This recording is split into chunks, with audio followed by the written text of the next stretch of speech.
बिस्मिल्लाहिर्रहमानिर्रहीम। स्टूडेंट्स, आज हमारा प्रोनाउन का तीसरा लेक्चर है जिसमें हमने इंडेफिनिट प्रोनाउन पढ़ना है। इंडेफिनिट प्रोनाउन को उर्दू में कहते हैं इसमें ज़मीर गैर मुअय्यन, और इसकी डिफाइन क्या है? The pronoun which is used for undetermined things और persons is called indefinite pronoun. Indefinite pronoun वो होता है जिसको हम अनडिटर्मिन्ड पर्सन, प्लेस और थिंग के लिए यूज़ करते हैं। अनडिटर्मिन्ड गैर मुअय्यन, जिसका आपको कोई आइडिया नहीं होता। For example, one should do one's duty, हर एक को अपना काम करना चाहिए, ये गैर मुअय्यन है।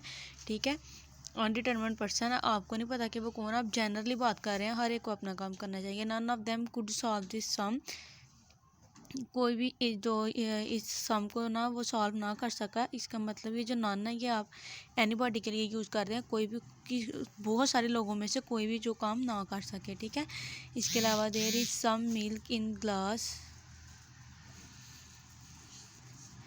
There was nobody in class. ठीक है, सेम इसी तरह ये इसके इंडिकेटिंग वर्ड्स हैं। सम है, नो बॉडी है, नन है, वन है, वंस है, नथिंग, अली, ऑल है, somebody, everybody, everything, anybody, anything, few. ठीक है, इसमें कुछ जो बॉडी वाले होते हैं वो किसी पर्सन की तरफ इंडिकेट करते हैं, जो थिंग वाले होते हैं जो किसी थिंग की तरफ इंडिकेट करते हैं। ठीक है, इसके अलावा हमें इसकी दूसरी काइंड पढ़नी है, वो है रिलेटिव प्रोनाउन। ठीक है, रिलेटिव प्रोनाउन क्या होता है इसकी पहले हमने पढ़नी है डिफाइन।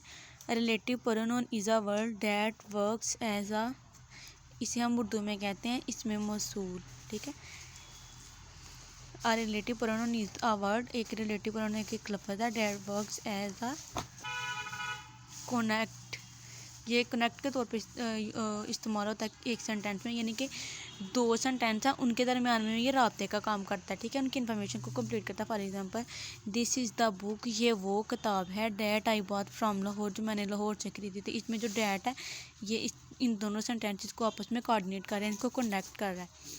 दूसरे नंबर पे this is the boy whom I met yesterday, ये वही लड़का है जिससे मैं कल मिला था। ये जो हूम है ना, इन दोनों के अंदर कोऑर्डिनेशन का काम कर रहा है, कंजक्शन का काम कर रहा है, इन दोनों सेंटेंस को आपस में जोड़ और इनकी इन्फॉर्मेशन को मुकम्मल कर रहा है। अगर हम कहते हैं दिस इज़ द बॉय, ये लड़का है, आगे हम ये वाला अगर हम होम यूज़ ना करते आई मेट यस्टरडे, ये तो ये आप इससे अच्छी तरह से अंडरस्टैंड नहीं कर सकते कि जो कहने वाला वो क्या कहने की कोशिश कर रहा है जब तक आप होम इस्तेमाल नहीं करते। इस तरह ये जो भी सेंटेंसेस है उसकी इन्फॉर्मेशन को कंप्लीट करता है। ठीक है, और दो सेंटेंसेस के दरमियान कोऑर्डिनेशन का काम करता है। This is the man who broke my pen, यही वो आदमी है जिसने मेरा कलम तोड़ा था या पेन तोड़ा था। ये इसकी इंडिकेटिंग वर्ड है, हूम, हु, हूम, डैट। इसके अलावा ये है विच, हुज, व्हेन, etc, वाई, ये सारे इसके इंडिकेटिंग वर्ड है। इसके अलावा हम तीसरी इसकी टाइप है इंटेरोगेटिव। आज के लेक्चर की जो तीसरी टाइप है वो interrogative. Interrogative the pronoun which is use to ask a question is known as interrogative pronoun. वो प्रोनाउन जो किसी, दिस इज़ द प्रोनाउन, ये वो प्रोनाउन है which is use to ask the question, जो सवाल पूछने के लिए इस्तेमाल किया जाता है। किसी के अबाउट इन्फो लेने के इस्तेमाल के लिए जो है ना वो इस्तेमाल किया जाता है। आप यूँ कह सकते हैं, इसे इंटेरोगेटिव कहते हैं। How are you, whose is this, whose book is this, why are you smiling.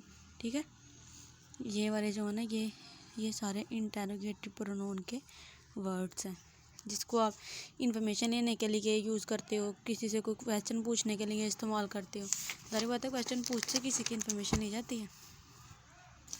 इसके जो और इंडिकेटिंग वर्ड है विच, वाट, वाई, होम, ये सारे इसके इंडिकेटिंग वर्ड है। और जो मोस्ट इंपॉर्टेंट नोट है इसका वो ये है कि relative and the interrogative pronounce have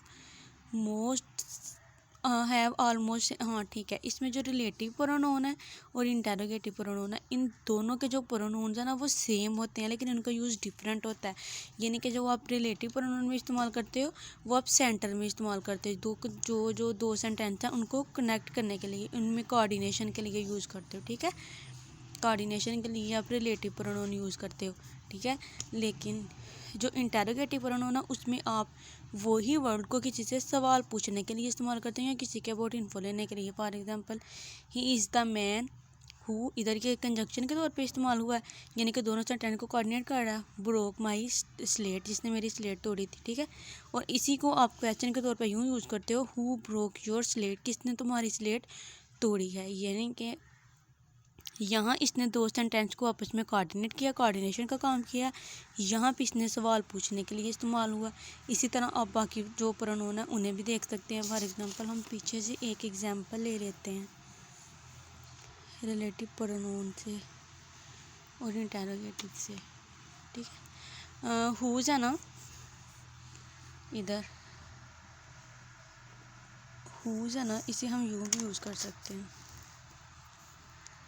this is the boy whom I met yesterday, ठीक है। इधर लिख लेते हैं this is the boy whom I met yesterday, ठीक है। इधर इसने whom ने किसके तौर पे, कंजक्शन के तौर पे कोऑर्डिनेशन की है दोनों सेंटेंसेस के दरमियान। और अगर हम इसी होम को इधर किसी से कुछ पूछने के लिए इस्तेमाल करें तो ये इंटरोगेटिव का रोल प्ले करेगा। यानी कि इन दोनों के वर्ड सेम है लेकिन फंक्शन दोनों के डिफरेंट हैं, ठीक है। आई होप कि आप लोगों को ये तीन करके समझाएं, इंशाल्लाह समझ आ ही जाएगी। और बस ठीक है, तब तक के लिए नेक्स्ट वीडियो में इंशाल्लाह हम जो इसकी प्रोनाउन रिलेशनशिप है वो और इसके अलावा कुछ और अगर स्टडी करने वाला हुआ तो करेंगे। तब तक के लिए अल्लाह हाफिज़।